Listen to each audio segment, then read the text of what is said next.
o preço de ocupar certos lugares seja você não mencionar o quão aquilo tem uma série de barreiras para as pessoas que são iguais a você estarem ali. Eu consegui, acho que, criar um contexto de liberdade para chegar até aqui e falar sobre o que eu quiser falar, sabe? Independente de... esse lado vai se sentir contemplado com isso e esse lado vai se sentir atacado com isso. Acho que as pessoas precisam aprender a conversar sobre vários temas delicados no Brasil. Eu pensei muito nessa coisa que a gente recebe sobre a África, pela imprensa, pelos jornais. E eu vi que a gente tem uma visão que até hoje é pelo filtro do europeu. A África não fala em primeira pessoa pra gente até hoje. Ela passa pela BBC de Londres e a gente sabe alguma coisa sobre o Congo, sabe? Até acho que o tipo de rap que eu faço, que é esse tipo de rap que é mais competitivo, que vem da batalha, ele às vezes escorrega e perde um pouco dessa outra característica que é mágica do rap, que é essa coisa de, tipo, sentar aqui e conversar com você pôr o fone de ouvido e aquilo te levar pra um outro ambiente e contar uma história. Só que o que o Brasil não tem é ferramenta e liberdade pra falar em primeira pessoa. Então acho que a Laboratório Fantasma, antes de mais nada, é isso. O rap é a nossa ferramenta principal, é o que eu amo fazer, é o que eu sei fazer. E como é que estão inseridos os gays e as mulheres no movimento hip-hop hoje no Brasil? Eu gosto muito de falar sobre isso. Por exemplo, Rico Dalassan é um artista gay, declaradamente homossexual, que tem reverberado muito, feito muito barulho dentro e fora do hip-hop. O que eu acho mais interessante na cultura hip-hop do Brasil é quando o cara lá dos Estados Unidos, não lembro o nome dele, Mr. C, não lembro o cara que ele foi pego com um travesti dentro do carro. Aquilo deu uma polêmica que ridicularizou o cara nos Estados Unidos, sabe? E sempre tem esse tipo, a expressão faggot, essa coisa dos Estados Unidos, sempre teve também essa coisa machista de ridicularizar o homossexual, sabe? Isso também foi muito presente no discurso de muita gente durante muito tempo. O que eu acho interessante no hip-hop do Brasil, o que está acontecendo nesse momento, o Rico Dalassan, ele é um artista que ele não esconde a sexualidade dele e ele abre o show do Criolo, que é um artista gigantesco do hip-hop. Ele toca na festa do KLJ do Racionais, que é um outro expoente gigantesco do hip-hop. Ele tá no disco do Emicida, sabe? Então eu acho que isso são representantes sérios do hip-hop dizendo isso precisa ser debatido e, ó, esse é um dos nossos irmãos. Isso é uma coisa muito séria e a gente vai falar sobre isso agora, sabe? Não nos diferenciamos por isso. O espelho está no ar.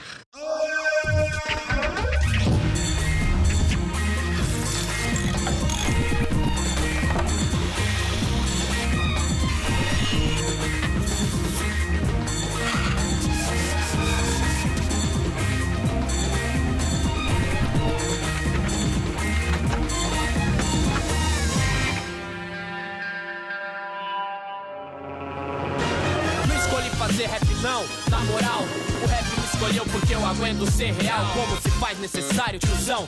Uns rimam por ter talento, eu rimo porque eu tenho uma missão. Sou porta-voz de quem nunca foi ouvido. Os esquecidos lembram de mim porque eu lembro dos esquecidos, tipo embaixador da rua.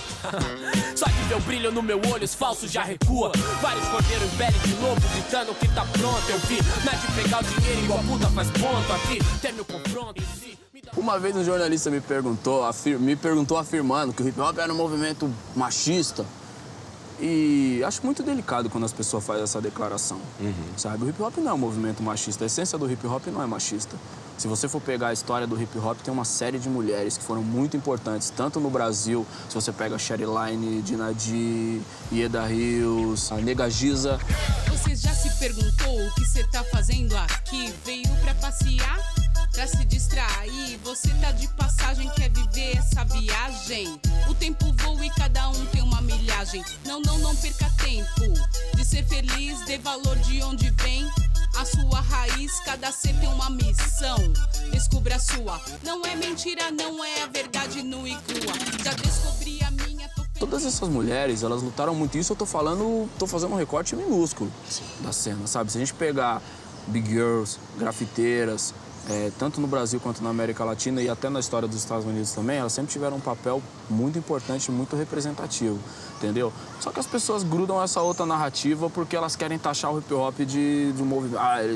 Eles são um movimento machista, eles são um movimento fechado. E o hip-hop, em sua essência, ele não é machista. O hip-hop é libertário, na sua essência, sabe?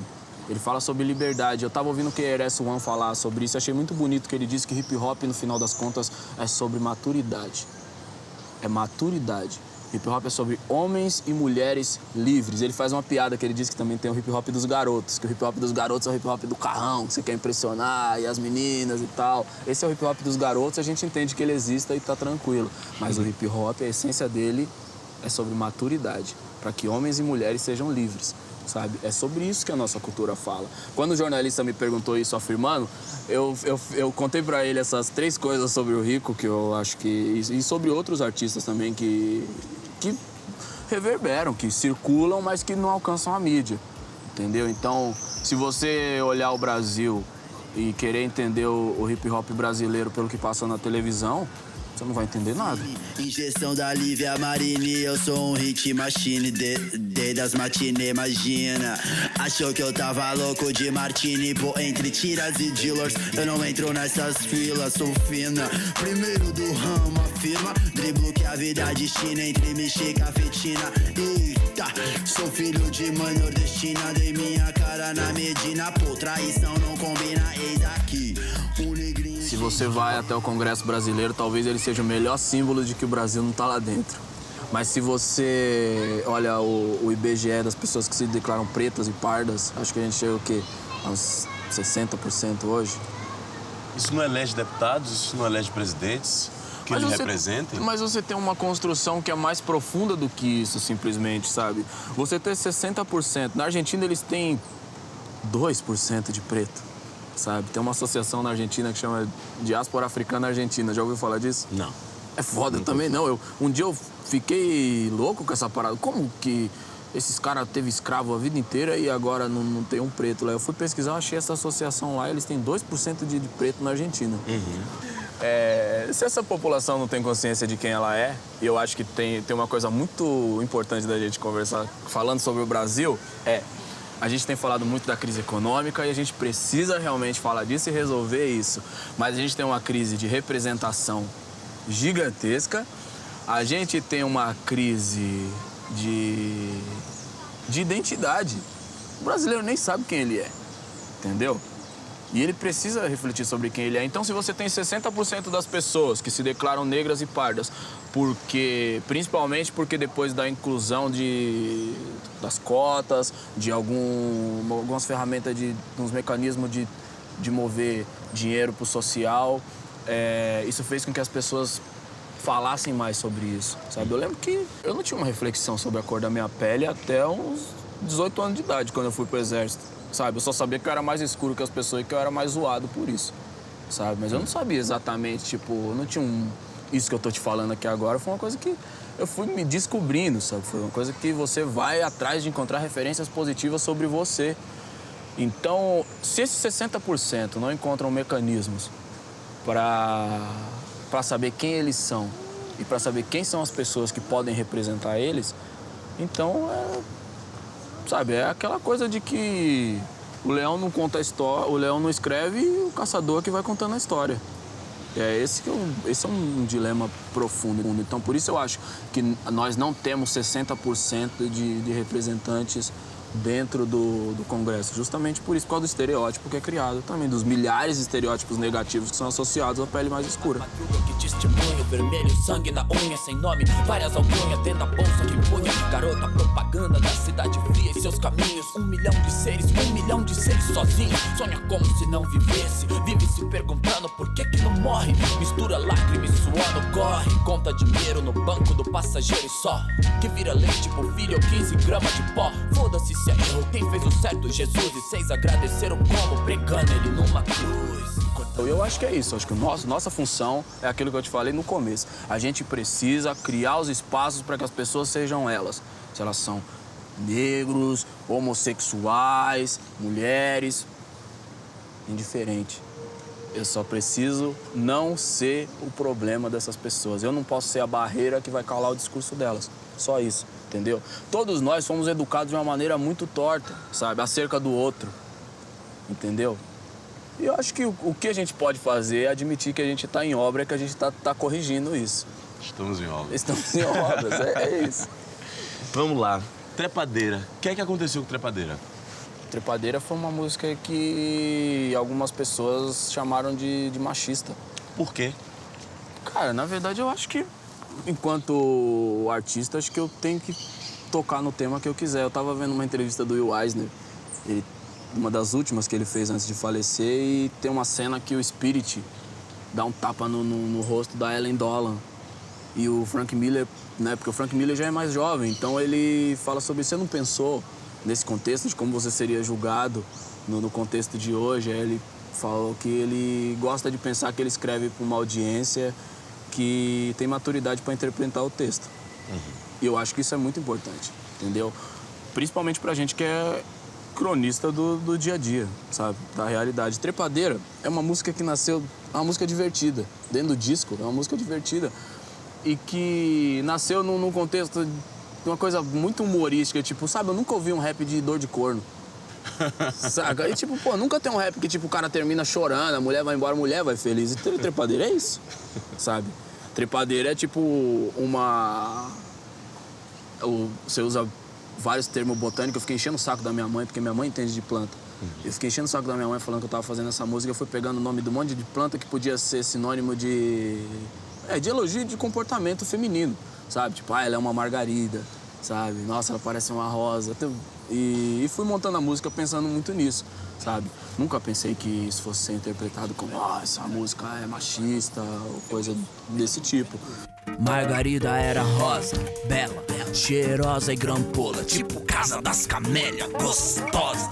Bromélia toda prosa, a me enlouquecer bela, tipo um IP frondosa. É um lírio, causa delírios, míria, vício é vigiar, chique como orquídea. Cabelos como samambaia em xaxim. Mas também acho que é uma reflexão válida, sabe? Eu reflito de uma maneira adulta sobre essas coisas, entendeu? Eu não acho que as pessoas não devam falar sobre isso, só acho que você tem que entender o contexto no qual aquilo está sendo dito. Porque se você descontextualizar as coisas, nenhum de nós pode falar nada, porque aí você está sendo muito injusto.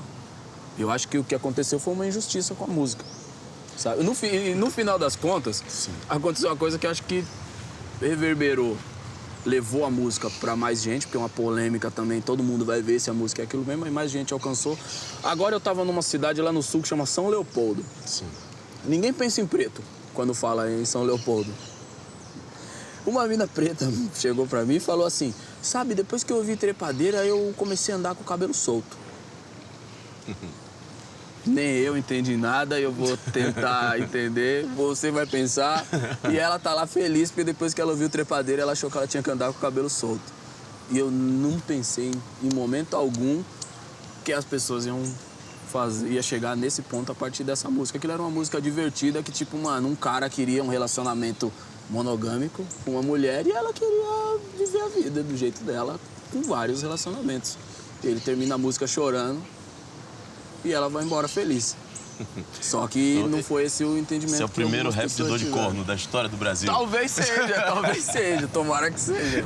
Arrumei espaço pro meu rap, falar é fácil. Por isso tem tanto MC, fazer nem tanto. Por isso você não vê todos aqui. Fez maior, ele me fez melhor. Me deu uma missão de coração, neguinho. Falar o que eu penso, o que eu vivo, o que eu sinto. E os que são menos que isso vão ter que falar de mim. Sou maior, ele me fez melhor. Me deu uma missão de coração, neguinho. Falar o que eu vejo, o que eu vivo, o que eu sinto. E os que são menos que isso vão ter que falar de mim. Você lembra de qual foi a primeira música que você mais teve orgulho de ter feito? Sim. Qual foi? Lembro como se fosse ontem. Triunfo. Eu tenho uma música, a minha primeira música que alcançou bastante gente foi Triunfo. E eu sempre coloco ela dentro de um contexto de que em 2003 a gente perdeu Sabotagem. Sabe, eu acho que todos nós que amamos o hip hop ficamos muito tristes com isso. E essa tristeza virou a tônica de muitas das nossas conversas. A gente se sentiu muito mal. Foi uma grande derrota para todos nós, porque como um dos nossos voa tão alto e termina com a história de uma maneira tão banal, morre vítima da violência urbana, um dos caras que tava voando mais alto, alcançando mais gente. Tudo isso que o Emicida tá fazendo agora, sabe, são coisas que o Sabotagem fazia. Respeito é pra quem tem, pra quem tem, pra quem tem. Respeita pra quem tem, pra quem tem. Respeita pra quem tem, pra quem tem. E bola logo esse fininho, lembra? Sentiu firmeza, quer a paz. Aprecia o tema, sem medo de errar. No muro eu vejo vários caras, putz que raiva. Também só deixaram falhas. Por isso que eu também não fico... É a primeira vez na história. Não, cara. Esse negócio de misturar o rap com samba, de cantar, acentuar a rítmica de outro jeito, cantar mais sussurrado, tudo isso Sabotagem fez, sabe? Dama Teresa, essas coisas. E esse contexto de tristeza que a gente tava ali por ter perdido Sabotagem, ele durou muito, sabe? Durou, talvez até... Durou alguns anos.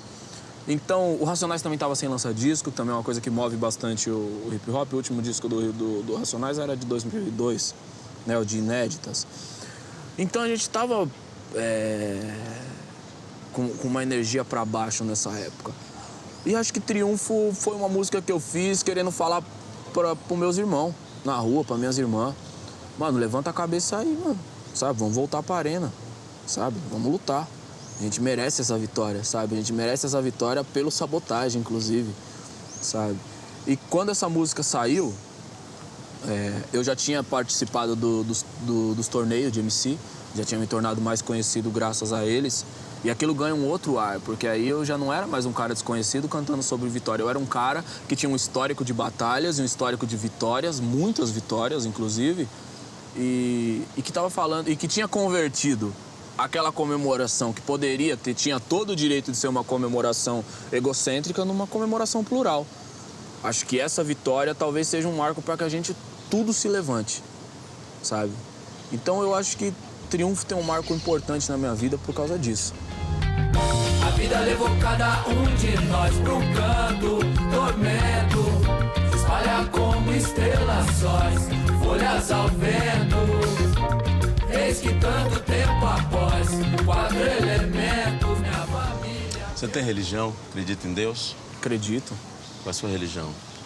Cara, eu não costumo frequentar nenhum templo, porque eu sou irresponsável nesse sentido. Mas o que eu mais frequento é o terreiro, sabe? Então eu posso dizer que eu sou do candomblé. Mas eu nunca joguei, sabe? E a última vez que eu fui no terreiro aconteceu uma coisa engraçada, que a entidade disse pra mim que eu não preciso ir, sabe? E eu achei isso aí louco.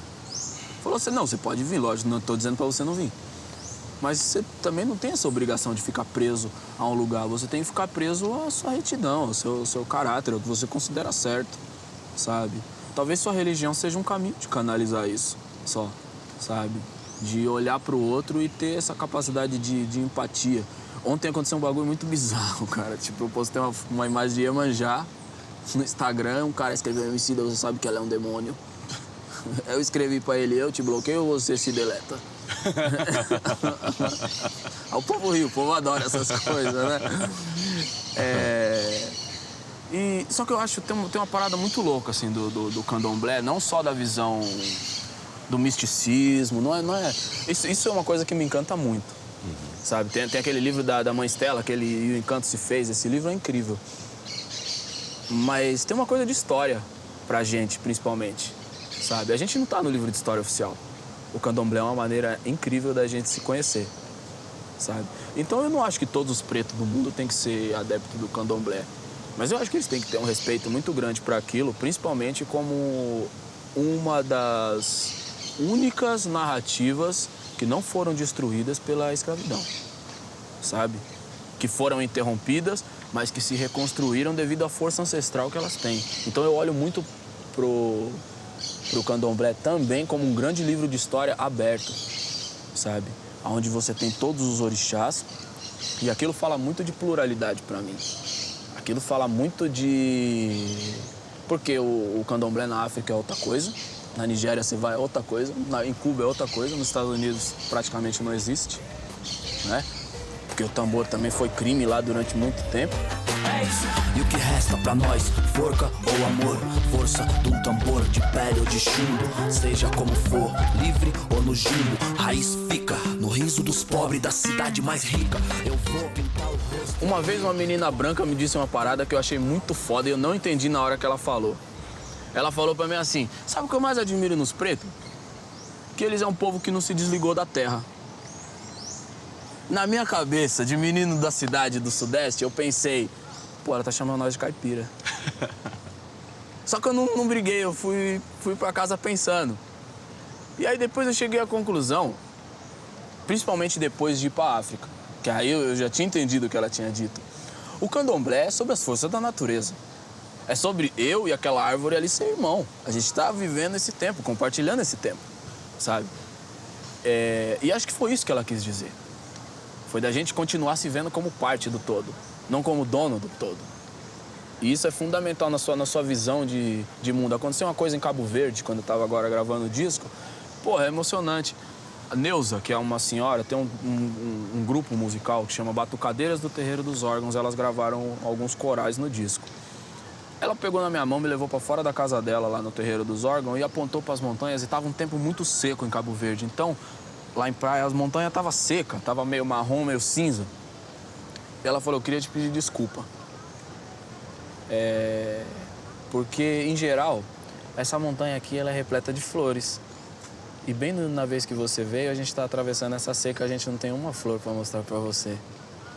Aí eu entendi o que a mina tinha falado. Irmão, valeu, viu?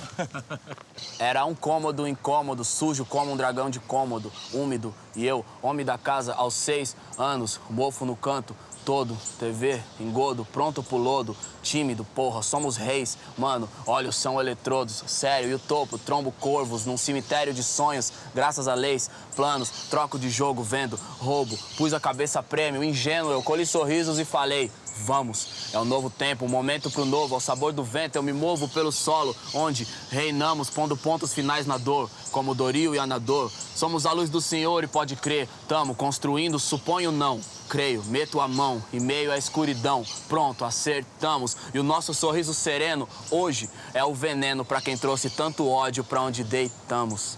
Paz, é isso. É impossível contar a história da música brasileira e do próprio país sem mencionar o nome de Ângela Maria.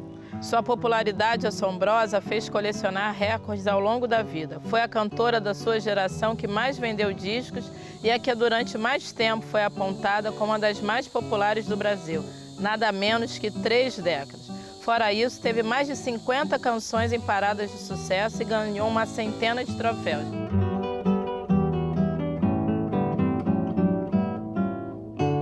Essa é a história de Ângela Maria, a eterna cantora do rádio, que Rodrigo Faor fez a biografia.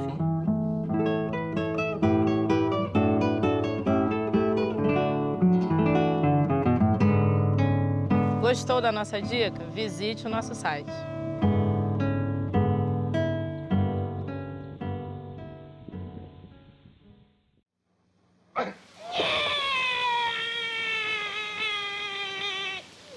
E aí ele nasce e cai no chão. É o Grande Otelo, né? É.